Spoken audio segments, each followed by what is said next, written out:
Hello and welcome to A New Day with Susan. I'm your host, Susan Yockey, and today I have with me Darlene Corbett. She is a professional speaker, author, and success coach.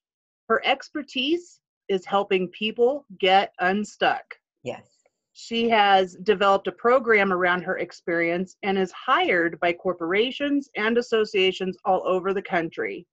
Ms. Corbett has been in the people business for the last 30 years. 25 of those have been as a partner with Needham Psychotherapy Associates. Ms. Corbett has written many blogs, which can be found on darlenecorbett.com, LinkedIn, 60andme.com, and contributors blog of the Huffington Post. Recently, she has been quoted in articles in bustle.com and thriveworks.com. Her book, Stop Depriving the World of You, A Guide for Getting Unstuck, will be published by Sound Wisdom in late 2018. Welcome, and thank you for being here, Darlene. Thank you so much. It's a pleasure to be here. Thank you. Well, I'm excited to find out, I guess the first thing I want to find out is, what does courage mean to you? Courage means to me being authentic, walking to the beat of a different drummer, your drummer, and following your heart and taking the risk of being you. I love that. And I love your accent. Worcester, Massachusetts. I was born and raised, so. Nice. Yeah, I love that accent. That's amazing. That you're right, that, being your authentic self, and that takes courage, a lot of courage, I think, especially for women.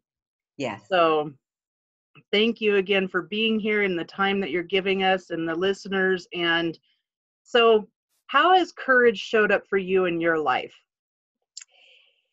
Oh my goodness, how far back should we go? I'll tell you, I can give you a couple of examples. One is many years ago, I was in graduate school, and I went to see this woman I was scared, I was very afraid of. I don't know why, but I was a young, insecure graduate student in social work school. And I went to her and thanked her for something. And so I had written something that she was reading, and she looked at me and she said, "You have a lot of work, Miss Corbett. Your writing is not up to par." Wow. I was devastated because I so much wanted to be a social worker, a therapist. What did I do? Well, I didn't cower. I went and I wrote that paper that was due, my first paper. I scrutinized it. I wrote it carefully. I saw a friend in the library who liked to write. She said, "This is fine. Just change this couple, 2 words," she told me to change. I wrote it. I submitted it. I held my breath. And when it was returned, we either got check plus, check, or check minus. She gave me a check plus plus plus. Oh, wow. I thought, this is what tenacity brings, correct? So yes. I went back to this instructor who said, "Your paper was not up to par, your writing is poor." I said, "I want to thank you. By you giving me that input, gave me the courage to go forward and put myself out there. Yeah. And to raise the bar. You raised the bar for me." She said to me, "I want to thank you for coming in. I meant to tell you, you're not the person I was talking about. I got you confused with someone else." You're kidding. No. Wow. Wow. You could be annoyed. You can make lemons into lemonade. And I thought, she helped me go to another level. Yeah. So I saw it as either I cower and hide and say, forget it, or I just say, you know what? I'm going to go and I'm going to prove her wrong and prove myself that I can do better. Yes. That's beautiful. Yeah. Oh my gosh. Wow. That's actually a really great story, because there are a lot of people out there who would cower down or take that meaning and make it something about themselves. And I know, working with my clients, I have a little story, but I won't go there. But when I work with my clients, those kind of things that have happened, they've actually made it mean something about themselves, or it triggers something from their childhood. and that's where they do go down and give up, or go into Yeah. that mind chatter box there. Yes. Wow, that's a great story. I love that. Yes. So did you end up getting your degree? I did. I received my MSW, my Master's in Social Work. She gave me a hard time later on too, but that's another story for another day. But I prevailed. I received my degree, and Nice. when I was about 30, I decided to go into private practice and became a therapist. And I should have put that in my bio. I'm still a licensed therapist, Wow. and I encourage my clients to use their courage to go Yeah. out and be the best they can be, because it does take courage to expose yourself. Mhm. And it's very frightening, especially if you've been bullied or pushed back, which many people have in this world. Yeah. And I let them know, though, the best revenge, the best victory, should I say, is success. Yeah, that's so true. That's Yeah. so true. That's awesome. So, Yes. when you work with your clients, what Yes. kind of courage do you see, like, of them overcoming throughout their process with you? Really good question. I always tell people, first of all, it takes great courage to walk through my door, to walk through any therapist's door, to entrust yourself with someone you don't know that well, Yeah. that you hope, but how do you know for certain, that will listen to you, that will believe you, that will encourage you. So Yeah. just going through that door. The other piece of courage, I always let them know, it takes great courage to look at yourself and be willing to make change. Yeah. Because changing behavior is not easy. It can be done. I absolutely believe everyone is capable of it. Yeah. But it takes courage. It takes a willingness to push through how people might view you for the rest of your life. They Right. might not want you to change. You may change because if you change, relationships change. Right. And you hope it's for the better, and often it is, but sometimes it makes you examine your life and your life circumstances and recognize some things have to change in my life, and sometimes it's certain relationships. So Yeah. I'm always encouraging them to be the best they can be, and whatever that means to them. Yeah. I love that. Well, Yeah. tell us more about your program that you designed. Yes, Unstuck. Unstuck. I love that. Unstuck. I've been helping people get unstuck for over 30 years, really. And I took that and I developed it to become my keynote speech. And I then took the acronym of Unstuck. And what I do is I have people practice using, and I'll encourage anyone watching me to do this. Take a piece of paper, and then you take you are unique, and think about what makes you unique. And Mm, some people will say, well, there's nothing special about me. There's something special about everyone, is my premise. yeah. Yeah. Everybody's unique, everybody's DNA is unique. And even identical twins, I remind people, they may share DNA, but not fingerprints, right? Yeah. Then N is now, the N is new. Everything is new. This moment is new. And the Yeah. beauty of a new day is a new opportunity. Mm, S, strength. We all have an inner strength. And again, I have people begin to think about this and write it down. I always say writing is therapeutic. yes. Write it down and let yourself think. T, tenacity. I often remind people of the Greek myth Sisyphus, who kept rolling the ball up and rolling the ball. It came down. And eventually the ball will go over if we're not Sisyphus. And Mhm. sometimes we have to change direction with the ball. But we can, and if we do, and you persist, tenacity. Again, Mm, U is for unique again. C is for creativity.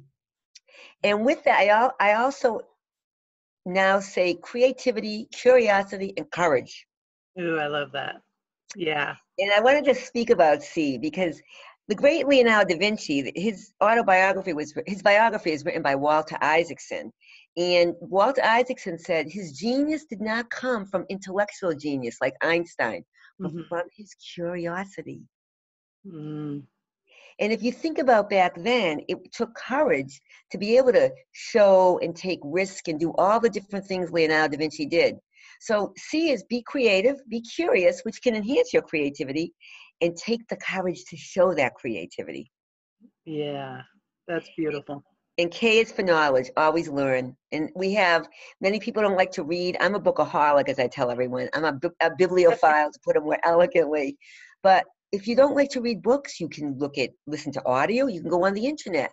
It's the Yeah. greatest purveyor, corrective communication and information since the printing press. So Yeah. That's right. So I encourage people to do that, and I have them do some other exercises to enhance the creative process of exploring them and recognizing everybody has the capacity to change. And Yeah. there's a science behind it. There's all kinds of information about it, and at any age, at any time, Yeah. in any circumstance. If we're free, we can change. But go ahead. Yeah. No, that's right. I mean, that's great. So when, let's say you're working with a client Yes. and they're dealing with those self-doubts or the limiting beliefs that tend to come up, and Yes. for some it can be really strong and some can just work right through it with no problem.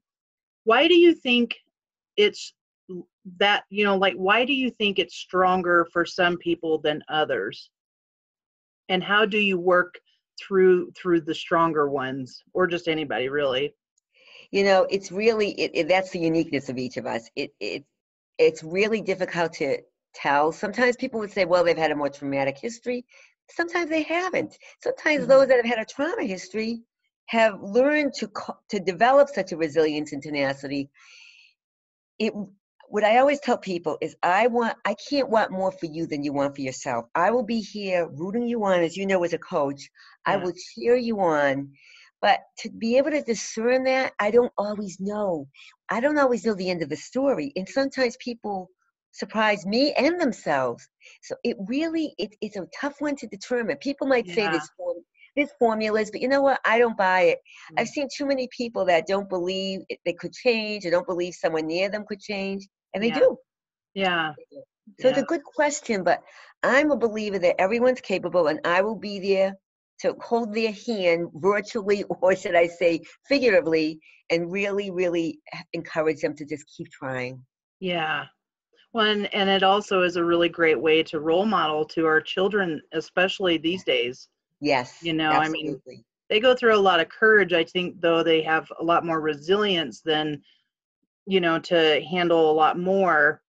Yes, Um, geez, just raising my own daughter, I think, gosh, between the resilience and then balancing it all, the yes, courage, the resilience, the even to have joy and happiness, and like how do you, just getting all that mesh together. She's like a yes. mirror. She lets me know. That's great. That's great. It So does take a lot. These young people have all this information. They're being flooded constantly by information. yeah. And again, there's wonderful things about knowing that we can communicate all over the world and communicate with each other. But the downside is sometimes it can be very overwhelming for them. Yeah. And the exhibitionistic quality that this flaunting on the internet so much, it can tap into their own, am I good enough? Am I doing Oh enough? gosh. So there's mainly pros, of course, but there is that Yeah, downside. Yes, that's right. yes, So tell me more about this um Needham Psychotherapy Associates. That I've certainly. never heard of them.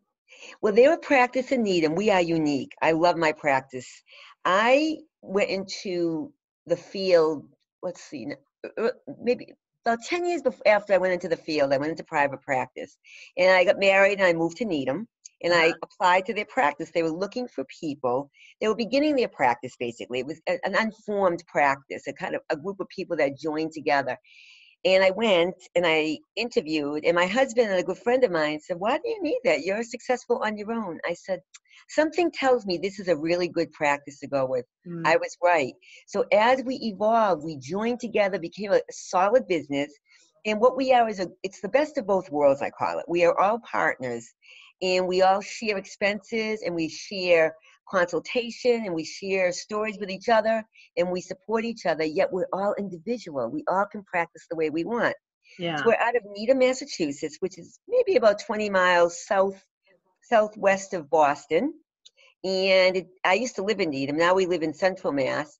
And I see wonderful people out there. Some I've seen for over 20 years. Others, they come once a week, once a month. My clients all know they come as much as they want and as long as they want to see me. And I Wow. used to do Yeah. more couple and group therapy. Now I'm primarily an individual therapist, and I'm also a hypnotherapist, which is Wow. also, yeah, It's also mental rehearsal. I often say the other names for hypnotherapy are intense visualization or mental rehearsal because people really don't understand what hypnosis is. It's a real misconstrued version of it, and Yeah. it's a wonderful tool. So I'm a hypnotherapist and a psychotherapist.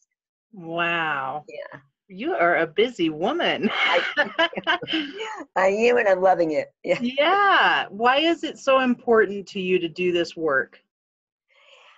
I feel like I've been born to help people, and I've been giving a lot of energy in good health. I'm very, very much in good health, and I have a high level of energy. And there's that quote from the book of Luke that with those who much is given, much is expected. And I really believe that. And I Yeah. love working with people. I love helping people, and Yeah. I have passion for it. And I also have passion now delivering it on a larger platform, the stage, and writing about it. So I've Yeah. taken all my foundation that I've had, and now I'm just bringing it to a big audience. But I still want to be with a smaller audience also. But I Yeah. just Keep feel that. very impassioned about it. Yeah, Oh, yeah, you can tell. Yeah, yeah. and even though we're on a Zoom, I can still just feel your energy and your passion and your excitement for what you do. It's just really obvious. Thank you. Well, you can tell you have it also by the way you just spoke about your clients too. Oh, thank you. Yes. So, tell me about your new book that's Yes. coming out. Stop depriving the world of you. I did not have any plans on writing a book at the time. I always said I wanted to write a book, and it's Uh-huh. very cool. My articles and blogs came in front of an administrative assistant of the publishing company, Sound Wisdom. I had no idea. I just wanted her to be on my newsletter, and I was trying to get people on my newsletter. Uh-huh. So she said to me, her name is Christina Lynch. She said, she's lovely. She said, have you thought about writing a book? I said, well, yeah, someday. So may I put my blogs and articles in front of the publisher? I said, sure. She said, there's no guarantees. He may not agree with me, but why not? I said, sure, nothing ventured, nothing lost. So she said he wanted to meet with me virtually. We had a telephone call, and it was the day before I was videotaping my keynote speech. And I told him about my keynote, and he said that is what a lot of people do for their books. They use it as the keynote. And I told him my title. I told him, I didn't have the title. I told him one of the things I say in the book is something I've been saying to clients: stop depriving the world of you. And he said, that's your title. I wrote the book. He liked it, and there we are. My book is being Wow. published. Yes, and I'm so That's pleased. awesome. It's basically about what I've been talking about, that everyone's capable of getting unstuck because the universe is constantly in flux. Yeah. Nothing stays the same. If you think about it, the only constant is change. Yeah. And I take that from someone that says it, but I don't remember who it was. But I really believe everything I've seen, everything around us is in constant movement, and so aren't we, internally and externally. Why not capitalize on it and recognize that behavior is not static? We're not static, the universe is not static, and Yeah. recognize no matter how old, go for it. And I give examples of people in their 60s, 70s, 80s, 90s that do new things. And what makes them different? They're Yeah. trying. Yeah. So I That's use awesome. the exercise I told you about in my Unstuck, Uh-huh. adding on, talking about science behind it, and really firmly believing anyone who reads it, go out there and you'll see you too can do something, and whatever that means for you. Yeah. Yeah. And just like let go of the shoulds and comparisons and yeah, because Yes, you're right. I think everybody's born creative just yes, automatically. And once they can get, past the mind chatter and just let some of that stuff go and free some of that space up, they can tap into that. Anybody can. So, absolutely. And, yeah. and I'm glad you said that. That's what I said in my book. We're created, we create. You have children, you know that's the greatest creativity of all. And we're all capable. We may not be, Monet or Picasso Yeah. or other, great musicians or even a great golf player like Tiger Woods, but we can create. And Yes. we don't know. Some people, what makes people successful is because they try Yeah. and they take the risk and they Yeah. use the courage, because sometimes people haven't tapped into those submerged submerged talents they may not even realize exist. So I agree with you. Everyone is born with some kind of Yeah. creativity. Why do you think people haven't tapped into their creativities? That's a great question. I think some people, the gift shows itself very early, as we know. These Yeah. very gifted young people, they realize they're gifted. But some people haven't either tried because they haven't had the chance, or they haven't had the exposure. And sometimes they just don't, they feel it's too late. Everybody, oh, it's too late. I'm too old. Yeah. That's a false narrative. It may not come as quickly as we get older. But if you hone it and you keep trying, Yeah. it may be there. And if you like it and you feel there's something, why not? Grandma Moses didn't get recognized until she was 78 years old. Wow. Wow. A man named Harry Bluestein, I'm getting his last name incorrect, his wife died in his 90s. To assuage his grief, he wrote a book Oh. and had it Oh God. published. Wow. There's a book called The Wedding. It was written by Dorothy West. I believe she was 88 years old when it was published. I think she wrote Wow. another one years earlier. Oprah Winfrey made it into a movie. Oh It's a wow. it's a lyrical book. It's a beautiful book. I think she just died a few years ago. Now, she had written earlier, but then she hadn't in quite some time. I think she had written earlier, but she Yeah. hadn't in quite some time. And Wow. and so she is an example. Yeah. And so many of them are. And how do we know unless we try? Yeah. What would But be what a makes people first? not try? I don't know. I think fear. Yeah. I think fear. I think sometimes they listen to other people too many times, Yep. Ouch. get told over and over that they're not good enough or they're not capable, and those are tough messages, as you know, as a coach to Yep. overcome. But Yeah. it can be done. It can be. Well, I was just gonna say, what would be something that you would have, like if somebody who is just starting to get this kind of exposure or wanting to get creative, what would you recommend that they do to get started? Sure. Well, there's a couple of things. One is Albert Einstein, Paul McCartney, Mary Shelley, who wrote Frankenstein, and Jack Nicklaus all had one thing in common, if you can believe all four of those different people. They were inspired by a dream. Paul McCartney, one of his songs, Jack Nicklaus, his golf swing, Mary Shelley, Frankenstein was inspired, and the greatest of all, of course, Albert Einstein, theory of relativity. They claim it was a dream. So not everybody has dreams that can come through or true so easily. But I say there's something that's called dream incubation, and people can read about it on the internet, and they can actually take a notebook and write down some of their ideas, some of their thoughts, some of the which they wish to be inspired, and then go and let yourself sleep. Wake up and write down your thoughts. Is this absolute that this will happen? Not necessarily.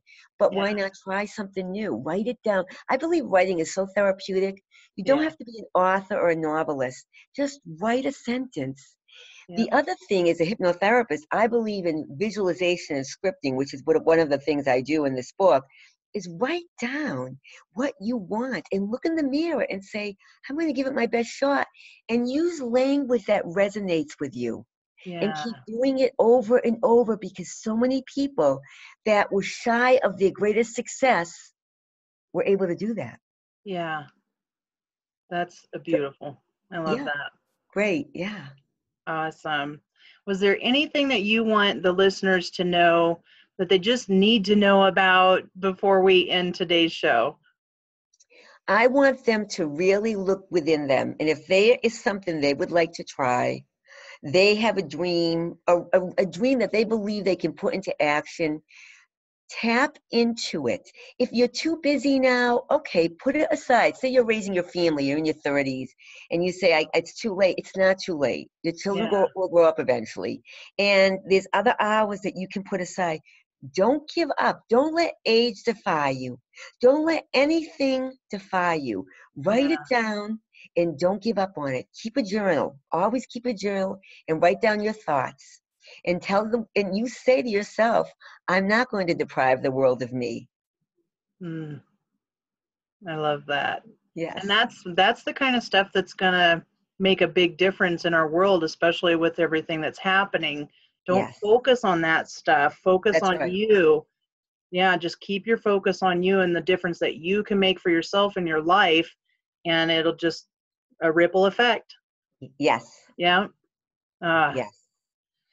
uh, all right. Is there anything else you want to add about your book or your blog? Have you thought about vlogging? You know, I have vlogging's what video vlogging like on Yeah. YouTube. You know, Yeah. I have a YouTube set up, and I need to because I said I'm going to do something on Unstuck. Vlogging is short messages or longer messages. I think it's kind of both. I've seen a little of both. Okay. Yeah. Thank you for prompting me because I actually have it set up. I actually brought my little stand, and see, now I'm listening to you. You're giving me ideas to get Uh, operationalize this. So yes, yeah. yes. So look for my YouTube, Unstuck by Darlene. I'm going to Okay. it's set up there. Okay. And yes, I just think go out and eventually read my book. It's really very positive, and hopefully it will give people ideas how they can tap into their inner strengths and talents. Awesome. And I thank you so much for having me. Yeah. Thank you for being here, Darlene. It's been a great pleasure, and I look forward to your book coming out. And I want to thank the listeners for also being here and listening in. And you guys have a great day. I look forward to sharing more with you tomorrow.